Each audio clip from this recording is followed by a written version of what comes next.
Start करने का कोई जरिया बताओ, तरीका बताओ। तो बच्चों कुछ बातें हैं जो आपको पहले जाननी चाहिए। ऐसे बच्चों को ACCA करने में कोई खास प्रॉब्लम नहीं आती। आपको तो बिल्कुल बेसिक लेवल से स्टार्ट करना पड़ेगा क्योंकि आपको कोई एग्जामिशन नहीं मिलेगी। ग्लोबली अगर आपको एक रिकॉग्नाइज्ड बॉडी का मेंबर बनना है तो आप सही जगह हो। It will boost your career and your career will be enhance in the field of finance and accounting. Hello बच्चों, कैसे हो आप सब लोग? उम्मीद है आप सभी लोग बहुत बढ़िया होंगे और एकदम मजे में होंगे।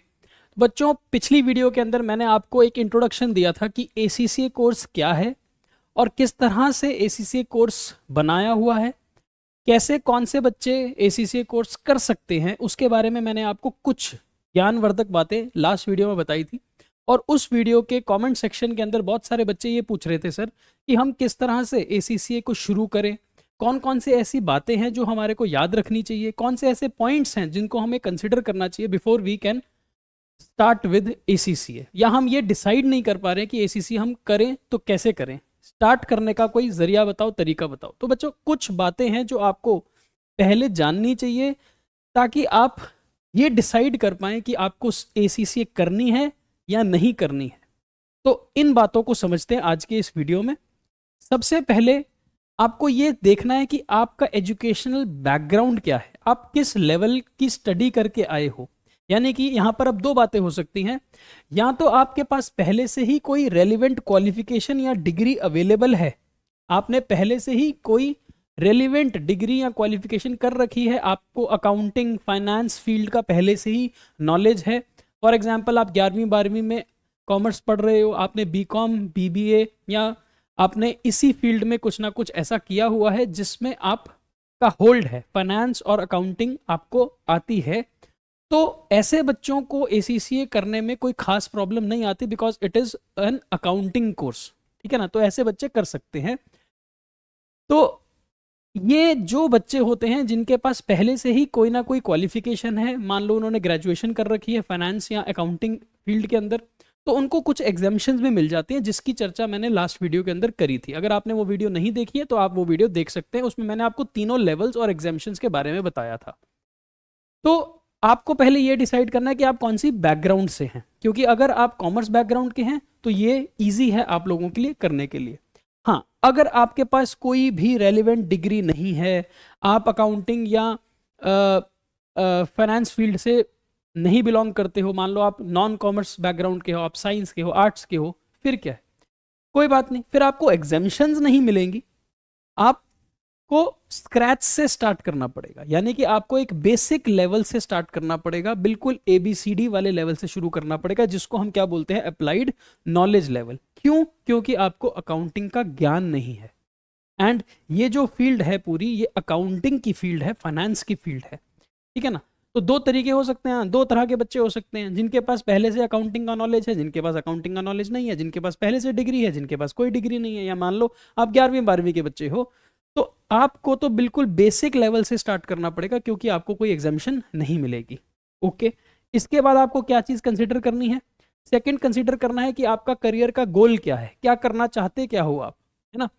सो अगर आप अपने करियर को एनहांस करना चाहते हो तो ACCA एक ग्लोबली रिकग्नाइज्ड कोर्स है ना। जैसे हमारे यहाँ पर CA होता है, चार्टर्ड अकाउंटेंट्स ऑफ इंडिया, वैसे ही ACCA एक ग्लोबल संस्था है जिसके बहुत सारे मेंबर्स हैं। आपको यूरोपियन यूनियन के अंदर, ऑस्ट्रेलिया के अंदर, है ना, ऐसी बहुत सारी ऐसी तमाम स्टेट्स हैं, ऐसी कंट्रीज हैं जहां पर आपको ये ACCA की रिक्वायरमेंट होती है।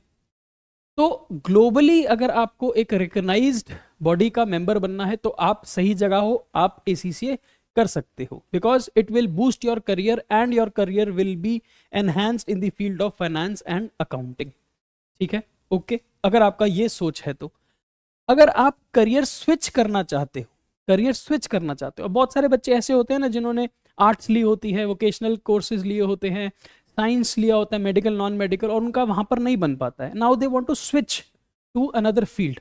अब ऐसी सिचुएशन में जहां पर आप इतना टाइम डिवोट कर चुके हो, इतना पैसा भी लगा चुके हो आप, है ना, एनर्जी भी लग चुकी है, आपकी एज भी थोड़ी बढ़ चुकी है, ऐसी सिचुएशन में जब आप स्विच करने की सोचते हो ना तो again starting from scratch becomes difficult. आपको यू टर्न लेके वापस 11वीं 12वीं में आने में दिक्कत होती है। तो ऐसे बच्चे अगर आप हो जिसको स्विच करना है करियर, तो फिर ACCA एक अच्छी चॉइस है।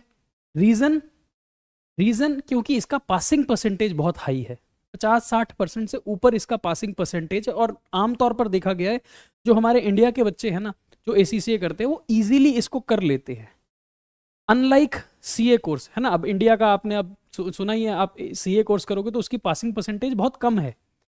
फाउंडेशन लेवल पे ही 15-16% का रिजल्ट आता है, इंटर लेवल पर वो 8-10% का रह जाता है ना। तो अल्टीमेटली अगर हम देखें कि 100 बच्चा अगर CA कोर्स स्टार्ट करता है तो ले दे के 3-3.5 साल के अंदर 5% बच्चा ही पास होता है। यहाँ पर अगर आप करियर स्विच करते हो, आपकी बैकग्राउंड कॉमर्स का नहीं है, फिर भी आप कॉमर्स फील्ड में आना चाहते हो, आप अकाउंटिंग और फाइनेंस को अपना पार्ट बनाना चाहते हो, तो ये कोर्स एक आपको अच्छी एंट्री पॉइंट देता है और इसका एग्जिट भी अच्छा है ना। 50-60% बच्चा पास हो जाता है, तो इट मेक्स सेंस कि आप इस कोर्स को चुन सको। ओके, आगे चलते हैं। अब इसके बाद आती है आपकी पर्सनल लेवल की कुछ बातें, पर्सनल लेवल की बातें, जैसे कि जो ACCA कोर्स है ना, ये जो क्वालिफिकेशन है, ये टाइम कंज्यूमिंग है। टाइम तो इसमें लगता है, लगभग 4 साल के आसपास इसमें आपका टाइम लग जाएगा। आपको 36 महीने, 3 साल की आपको ट्रेनिंग भी करनी होगी, वर्क एक्स भी लेना पड़ेगा, तभी जाकर आप member of the ACCA body बनोगे, अदरवाइज नहीं बनते। जैसे हमारे यहाँ पर CA कोर्स जो बच्चा कर रहा होता है ना, तो उसको ट्रेनिंग करनी होती है, आर्टिकलशिप पीरियड कहते हैं उसको, जैसे 2 साल का। वैसे ही यहाँ पर आपको वर्क एक्स लेना पड़ता है 3 साल का।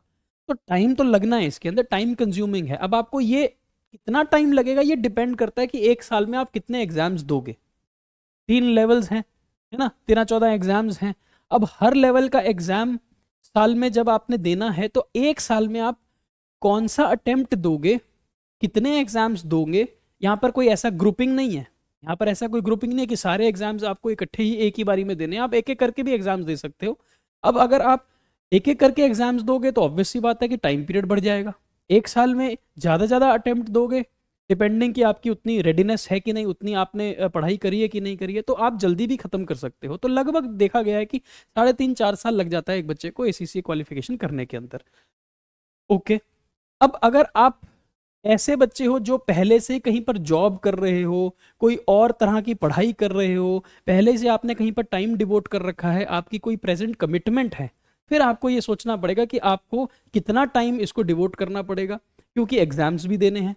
आपको लाइन अप करना पड़ेगा कि हर साल मैं कितने एग्जाम्स दूंगा, सो दैट आपका ऐसा ना हो कि ACCA कोर्स बहुत ज़्यादा टाइम ले ले। तो आपको ये टाइम कंसिडरेशन को भी सोच के चलना पड़ेगा कि क्या मैं अगर ACCA शुरू करूंगा तो मैं अगले 3 साल या 3.5 साल 4 साल में अपना प्रॉपर टाइम मैनेजमेंट कर पाऊंगा कि नहीं कर पाऊंगा, मेरी कोई प्रायर कमिटमेंट तो नहीं है, क्या मैं कोई और कोर्स तो नहीं कर रहा साथ में, तो वो आपको देख कर चलना पड़ेगा। Then there is financial consideration. Financial consideration का मतलब है क्या है कि ये कोर्स कोई सस्ता कोर्स नहीं है, बहुत सस्ता कोर्स नहीं है, लेकिन बहुत महंगा कोर्स भी नहीं है। एक ठीक लेवल के आपका एक खर्चा होगा इसके अंदर, लगभग 4-4.5 लाख 5 लाख के आसपास आपका पूरे कोर्स को करने में खर्चा आने वाला है, जिसका ब्रेकअप अभी मैं थोड़ी देर में दूंगा आपको। वो टेंटेटिव ब्रेकअप है, वो अप डाउन हो सकता है डिपेंडिंग कि आपको कौन सी चीज करनी है कौन सी नहीं करनी है। तो ये भी आपको देखना पड़ेगा कि क्या आप इस कोर्स को करने के लिए 4-5 लाख रुपए अरेंज कर सकते हो, क्या इतना आपके पास पैसा है कि नहीं है ना। तो financial consideration will also need to be taken into consideration before you decide कि मुझे ACCA करना है या नहीं करना है, ठीक है ना। क्योंकि इसमें एग्जाम की फीस होती है, स्टडी मटेरियल होता है, उसके बाद ट्यूशन फीस भी चाहिए होगी आपको बहुत सारा कुछ करना पड़ेगा ना। ट्रैवल कॉस्ट भी पड़ जाती है, क्योंकि यहाँ पर एग्जाम सेंटर पर जाना पड़ता है आपको पेपर देने के लिए। तो आपको ये फाइनेंशियल कंसिडरेशन को भी कंसिडर करना पड़ेगा बिफोर यू डिसाइड कि मुझे ACCA स्टार्ट करना चाहिए कि नहीं करना चाहिए। Then the next part is your age, या आपके करियर की कौन सी स्टेज पर हो आप। अब कुछ होता है कि कई बच्चे होते हैं जो अभी 11वीं-12वीं में हैं, यानी कि जो 17-18 साल की एज के अंदर हैं। कुछ ऐसे होंगे जिन्होंने ग्रेजुएशन कर ली होगी, या वो during the course of graduation होंगे, यानी कि इन देयर अर्ली 20s होंगे, 21-22 के आसपास होंगे। कुछ ऐसे भी हो सकते हैं जो किसी एक फील्ड में करियर बना चुके हैं। फॉर एग्जाम्पल मैं हूँ, जैसे कि मैं एक CA हूँ, ठीक है ना। अब मैं एक प्रोफेशनल तो हूँ, एंड नाउ आई वांट कि मैं अपनी ही फील्ड में एक और जो कोर्स है ना, जैसे कि ACCA, इसको भी कर लूँ। ऐसे ही एक और कोर्स होता है CPA, है ना, US का, मैं वो भी कर सकता हूँ। तो मिड करियर प्रोफेशनल भी होते हैं कुछ जो इस कोर्स को करना चाहते हैं। तो आपको ये देखना है कि आप कौन सी कैटेगरी के हो, क्या आप अपनी अर्ली 20s में हो, क्या आप अभी स्टूडेंट हो, क्या आप अभी 11वीं-12वीं पढ़ रहे हो, बिगिनर हो। तो वो एक अलग तरीके से ऐसे बच्चे एनालाइज करेंगे। अगर आप एक मिड करियर प्रोफेशनल हो, यानी कि आप पहले से ही सीए हो या एमबीए आपने कर रखी है, तो आप उस कैटेगरी के हो। मैं एज्यूम कर रहा हूँ कि हमारे चैनल पे इस तरह के बच्चा अभी फिलहाल नहीं देख रहा होगा, तो आप इस लेवल के बच्चे हो, यानी कि आप 11वीं 12वीं के बच्चे हो। अभी आप बहुत नेसेंट स्टेज पर हो, अभी आप अपनी करियर को शुरू कर रहे हो। तो ऐसी सिचुएशन में आपकी कोई कॉलेज की कमिटमेंट नहीं है, आपकी कोई यूनिवर्सिटी की कमिटमेंट नहीं है, आप कोई और करियर की फील्ड में नहीं हो, आप कोई और कोर्स नहीं कर रहे हो, तो मैं एज्यूम कर रहा हूँ कि आप अगर 11वीं 12वीं में हो, कॉमर्स की फील्ड में हो या नॉन कॉमर्स की फील्ड में भी हो, सभी तरह के बच्चे जो अभी 17-18 साल की उम्र के हैं, तो उनके लिए ये एक सही कोर्स है टू स्टार्ट विद। ठीक है ना। वो आप इस फील्ड में, अगर आप अकाउंटिंग फाइनेंशियल बैकग्राउंड की फील्ड में जाना चाहते हो, तो आप एक सही कोर्स का चयन कर रहे हो। ओके, तो इन समरी अभी तक जितनी बातें करी हैं, अगर मैं इन सब को समराइज करूं, तो आपको कब शुरू करना चाहिए? बेटे कभी भी शुरू करो, you have to be very clear. अगर आप स्कूल में हो तब भी आप शुरू कर सकते हो, 11वीं 12वीं के साथ भी शुरू कर सकते हो। ऑब्वियस सी बात है, फिर आप पेपर तो बाद में ही दोगे। ओके, अगर आप 11वीं 12वीं कर चुके हो, एनरोलमेंट ले लो और आप इसका पढ़ाई शुरू कर दो। तो ये एक आइडियल टाइम है बेसिकली, क्योंकि आप एक स्टूडेंट लाइफ में होते हो। जब आप 11वीं 12वीं में हायर सेकेंडरी स्कूल में होते हो, तो आप स्कूलिंग की लाइफ में हो। आपको पता है आपकी एक सिटिंग कैपेसिटी है, आप 8 घंटे स्कूल में पढ़ने जाते हो, फिर आप ट्यूशन पढ़ते हो, आप सेल्फ स्टडी करते हो, तो आप एक ऐसे मोड में हो जहाँ पर आपको पढ़ाई का ही काम करना है। तो ये एक अप्रोप्रिएट टाइम है आपका करियर बनाने के लिए। तो it is a best time. जो आप 11वीं 12वीं हो, तो आप अपनी पढ़ाई करो। पढ़ाई कैसे करनी है? सिंपल, ये कोर्स के अंदर अकाउंटिंग की ही नॉलेज है, बेसिक अंडरस्टैंडिंग है इकोनॉमिक्स की, फाइनेंस की, बिजनेस मैनेजमेंट की, है ना, अकाउंट्स फील्ड की। तो आप 11वीं 12वीं में उसी को दुरुस्त करो, और जैसे आपकी 12वीं कंप्लीट हो जाती है, फिर आप इसके एग्जाम्स देने में चल सकते हो। ठीक है ना। एग्जाम्स तो आप 12वीं के बाद ही दोगे, उससे पहले तो नहीं दोगे, पर आप तैयारी कर सकते हो। ठीक है। अगर आपके पास पहले से भी क्वालिफिकेशन है, जैसे कि आपने बीकॉम कर रखी है, आप सीए हो, सीएस हो, सीएमए कर रखी है, एमबीए कर रखी है अगर आपने, तो आपको कुछ एग्जाम्शंस मिलती हैं। वो एग्जाम्शंस का भरपूर फायदा उठाओ, क्योंकि आपके लेवल ऑफ पेपर्स कम हो जाएंगे फिर। ठीक है ना। फिर अपने टाइम को देखो, आपके पास टाइम है, कमिटमेंट तो नहीं है कोई प्रायर, आप कोई और काम तो नहीं कर रहे, आप जॉब तो नहीं कर रहे, आप फैमिली को सपोर्ट तो नहीं कर रहे, आप कोई और कहीं पर पढ़ाई तो नहीं कर रहे। इन सारी चीज़ों को कंसिडर करके आप इस बेंट ऑफ माइंड से इस कोर्स को चुन सकते हो। तो ये एक तरीका है कि ये एनालाइज करना कि मुझे ACCA स्टार्ट करनी कब है। तो मेरे हिसाब से मानो अगर आप स्टूडेंट हो 11वीं 12वीं के, तो पहले 11वीं 12वीं को कंप्लीट करो, इस कोर्स में रजिस्ट्रेशन ले सकते हो, ले लो, और इसकी पढ़ाई बिल्कुल वैसे ही करो जैसे आप नॉर्मल 11वीं 12वीं की करते हो, क्योंकि वहां तक का लेवल ऑफ अंडरस्टैंडिंग तो आपको मेंटेन करना पड़ेगा। आप उसके ऊपर बिल्ड अपॉन करोगे, उसके ऊपर। ठीक है ना। तो पेपर तो आपके 12वीं के बाद ही होने वाले हैं। Okay sir. सर आपने बोला था कि सर इसकी कोई कॉस्ट भी होती है, पैसे भी खर्च होंगे, फाइनेंशियल कंसिडरेशन भी देखनी है। तो मोटे तौर पर कुछ एस्टिमेटेड यहाँ पर कॉस्ट है जो आपको समझनी चाहिए, जैसे कि रजिस्ट्रेशन और सब्सक्रिप्शन की फीस लगती है। जो बच्चे पहली बार ACCA स्टूडेंट की तरह एनरोल करेंगे, वो बच्चों को लगभग 80 से 100 पाउंड के बीच में, जो कि आज की डेट में 18,000 रुपए के आसपास होता है, ये एक वन टाइम फीस देनी पड़ेगी आपको ACCA को, global.com पर, जहां पर अपना लॉगिन बनाओगे और आप अपनी रजिस्ट्रेशन करोगे। ठीक है। वो सारी बातें मैंने पिछले वाले वीडियो में कर रखी हैं, आप उसको रेफर कर सकते हो। इन डिटेल पूरा स्ट्रक्चर क्या है ACCA कोर्स का, वो बातें वहां पर हो रखी हैं। आज तो मैं यहाँ पर कॉस्ट की बात करने आया हूँ। तो कॉस्ट में आपको लगभग 18,000 मान के चलो आपकी रजिस्ट्रेशन फीस लगेगी, जो वन टाइम है, पहली बार आपको स्टूडेंट एनरोलमेंट के लिए करनी है। इसके बाद आपको हर साल एनुअल सब्सक्रिप्शन फीस देनी है। हर साल annual subscription fees is payable each year to remain registered with ACCA। Registration बनी रहे आपकी, तो उसके लिए आपको एक एनुअल सब्सक्रिप्शन फीस भी देनी होती है, जो लगभग 50-55 पाउंड के आसपास होगी, विच इज 9 से 10,000 के आसपास। ओके, ये तो हो गई बात registration subscription fees. Registration one time, subscription जब तक आप यहाँ पर रजिस्टर्ड रहोगे। फिर आती है स्टडी मटेरियल की कॉस्ट। जैसे हमने बोला 3 लेवल हैं आपके, 3 level, applied knowledge, applied skill और प्रोफेशनल लेवल। अब इन 3 लेवल में हर लेवल पर आपको पढ़ाई करनी होगी, आपको स्टडी मटेरियल चाहिए होगा। स्टडी मटेरियल आपको ACCA से मिलता है, जो ACCA से रिलेटेड जो स्टडी मटेरियल मिलता है वो लगभग 15 से 30,000 एवरी लेवल का होता है। तो अगर 3 लेवल हैं तो इसको इंटू 3 कर लो, लगभग 1 लाख रुपए के आसपास, 60,000 से लेके 1 लाख के आसपास आपका स्टडी मटेरियल की कॉस्ट आएगी, है ना, जिसके अंदर आपके मॉड्यूल्स होंगे, आपकी बुक्स होंगी, पास्ट ईयर के क्वेश्चंस पेपर होंगे, बहुत सारी चीज़ें होंगी, है ना। तो ये स्टडी मटेरियल की कॉस्ट आती है आपकी। ओके सर, इसके बाद आता है एग्जाम फीस। हर लेवल में आपने एग्जाम देना है तो एग्जामिनेशन फीस देनी पड़ती है आपको, क्योंकि आपको कंप्यूटर बेस्ड एग्जाम्स भी देने हैं, सेंटर पर जाना पड़ेगा, एग्जामिनेशन की फीस देनी पड़ेगी। तो एग्जामिनेशन की फीस अलग अलग लेवल पर देनी पड़ेगी आपको। आपके 3 लेवल हैं, अप्लाइड नॉलेज, अप्लाइड स्किल और प्रोफेशनल लेवल। अप्लाइड नॉलेज में हर पेपर की एग्जाम फीस है लगभग 70 से 85 पाउंड, यानी कि 18,000 के आसपास आपकी एवरी एग्जाम पेपर की फीस होगी। उसके बाद अप्लाइड स्किल में भी लगभग इतनी ही फीस है, 18 से 20,000 पर पेपर ये फीस लगेगी।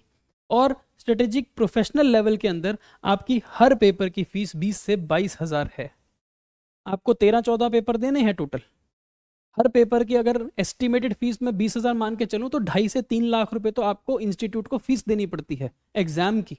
रजिस्ट्रेशन फीस अलग, सब्सक्रिप्शन फीस अलग, स्टडी मटेरियल कॉस्ट अलग, और ये एग्जाम फीस। अब ये वन टाइम एग्जाम फीस है।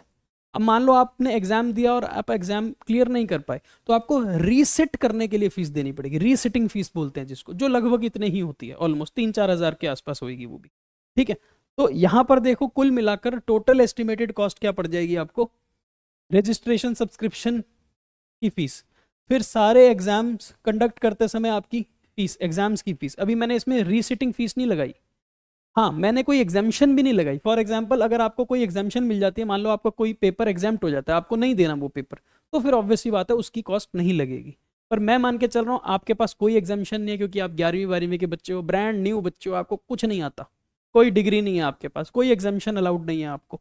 इन दैट केस आपकी जो कॉस्ट आने वाली है वो सब्सक्रिप्शन, रजिस्ट्रेशन, एग्जाम फीस, मान के चल रहा हूँ सारे एग्जाम एक ही बारी में क्लियर कर लोगे, कोई रीसेटिंग फीस नहीं आएगी, नहीं तो रीसेटिंग फीस भी आएगी। स्टडी मटेरियल 15 से 30,000 पर लेवल है, हर लेवल पर आएगी। तो लगभग टोटल सब कुछ मिला लें तो 3 लाख, या आप पकड़ के चलो रफली 3.5 लाख के आसपास आपका खर्चा आएगा सिर्फ इन चीज़ों पे। इसके बाद अगला चैलेंज आता है कि सर हम पढ़ाई करेंगे, सेल्फ स्टडी करेंगे, तो बात सही है, सेल्फ स्टडी के ऊपर तो आपका यही खर्चा आएगा। पर मान लो आपको कहीं पर जाना पड़ता है पढ़ाई करने के लिए, आप कोचिंग सेंटर पर जाते हो, ट्यूशन लगाते हो आप, है ना, ट्यूशन लगाते हो, तो फिर उसकी कॉस्ट भी आपको जोड़नी पड़ेगी, उसकी कॉस्ट भी आपको जोड़नी पड़ेगी। अब वो डिपेंड करता है कि आप कौन से इंस्टीट्यूट पर जाकर पढ़ रहे हो, आप ऑनलाइन मॉड्यूल से पढ़ रहे हो या फिर आप ऑफलाइन सेंटर में पढ़ रहे हो। देश में बहुत सारे ACCA कराने वाले इंस्टीट्यूट्स हैं, तो आप कहीं पर भी पढ़ सकते हो, ऑनलाइन भी पढ़ सकते हो, ऑफलाइन भी पढ़ सकते हो, डिपेंड करेगा ना आपको किस मॉड्यूल में, किस मोड ऑफ लर्निंग में आपको अच्छा लगता है। तो फिर वो कॉस्ट भी आपको जोड़नी पड़ेगी। लगभग अगर मैं मान के चलूँ तो वो कॉस्ट भी अराउंड 2 से 2.5 लाख रुपए की वो कॉस्ट आती है, 2 से 2.5 लाख रुपए की एस्टिमेटेड वो कॉस्ट आती है। तो ऑल इन ऑल अगर मैं पूरे कोर्स की बात करूं ACCA की, स्टार्ट टू एंड, तो लगभग आप मान के चल सकते हो 5 से 6 लाख रुपए का ये कोर्स आपको कॉस्ट करेगा। लेकिन whether this course is worth it, वो आपको खुद डिसाइड करना है। हाँ, एक एस्टीमेट मैं आपको और दे सकता हूं, एक बात मैं आपको और बता सकता हूं कि अगर हम जॉब प्रोस्पेक्ट्स की बात करें तो ACCA हमारे को कोर्स क्या देगा, है ना। तो इसकी जो स्टार्टिंग पैकेज होता है, जैसे कि बिग फोर्स हैं, है ना, बिग फोर इंस्टीट्यूट है ना हमारे, जैसे कि PwC है, उसके बाद डेलॉयट है, KPMG है ना। ऐसे जो बिग फोर हैं, यहाँ पर आपको MNCs में अगर वर्क करना है, बिग फोर में वर्क करना है, मल्टीनेशनल कंपनीज हैं, कंसल्टिंग फर्म्स हैं, ठीक है। उसके बाद KPOs हैं जो नॉलेज प्रोसेसिंग यूनिट्स होते हैं, आउटसोर्सिंग का काम करते हैं जो लोग बेसिकली। अगर यहाँ पर आपको जॉब मिलती है ACCA की, जो कि मिल जाती है, तो स्टार्टिंग पैकेज अराउंड 6 से 9 लाख के बीच में होगा। पहले स्टार्टिंग पैकेज पहले साल का जब आप एज अ फ्रेशर ज्वाइन करोगे तो 6 से 9 लाख का पैकेज होता है आपका, विच इज़ गुड कंसिडरिंग कि आपने कितनी मेहनत करी है, ये कोर्स कितना टफ है, कितना टाइम लगा है, इसमें कॉस्ट कितनी इन्वॉल्व थी, आपकी मेहनत कितनी इन्वॉल्व थी, उसको अगर मैं कंसिडर करूं तो 6 से 9 लाख का पैकेज एक सही पैकेज है ACCA के लिए। और कंपेयर करूं अगर मैं CA कोर्स के अंदर तो वहां पर भी लगभग इतना ही पैकेज मिलता है, 9 से 12 लाख के आसपास का पैकेज आपको स्टार्टिंग मिलता है। तो 6 से 12, 6 से 9 की रेंज ऑलमोस्ट सेम होती है। अब ये डिपेंड करता है कि आपका क्या कैलिबर है, ठीक है ना। पर्सनली भी तो बंदे पर डिपेंड करेगा, सिर्फ एक डिग्री पे थोड़ी डिपेंड करता है। तो मैंने लगभग आपको एक आइडिया दे दिया कि खर्चा कितने लगने वाला है, टाइम कितना लगने वाला है, कोर्स की इन्वॉल्वमेंट आपकी कितनी मांगता है कोर्स, है ना, आप किस लेवल पर हो। इन सारी बातों को आपने कंसिडर करना है।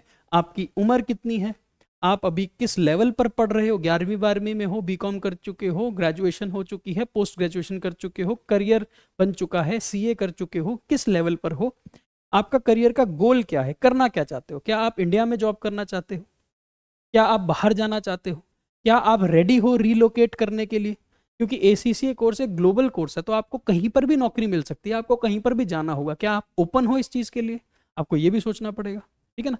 फिर कॉस्ट कितनी इन्वॉल्व है, टाइम कितना इन्वॉल्व है, आपको जॉब कौन सी मिल सकती है, एनालिटिकल जॉब मिल सकती है, आपको अकाउंटिंग की जॉब मिल सकती है, आपको फाइनेंस रिलेटेड जॉब मिल सकती है, आपको टैक्सेशन की जॉब मिल सकती है। क्योंकि आप एक ग्लोबल प्रोफेशनल काम कर रहे हो तो आपको याद रखना है, हमेशा समझना है कि आप एक ग्लोबल लेवल के कंसल्टेंट बनोगे, ग्लोबल लेवल के आप प्रोफेशनल बनने वाले हो। तो इस तरह से आपको ये सारी बातें चेक करनी है before you start to decide कि मुझे करना चाहिए ACCA कि नहीं करना चाहिए, क्या मेरे लिए ये सही कोर्स है या नहीं है।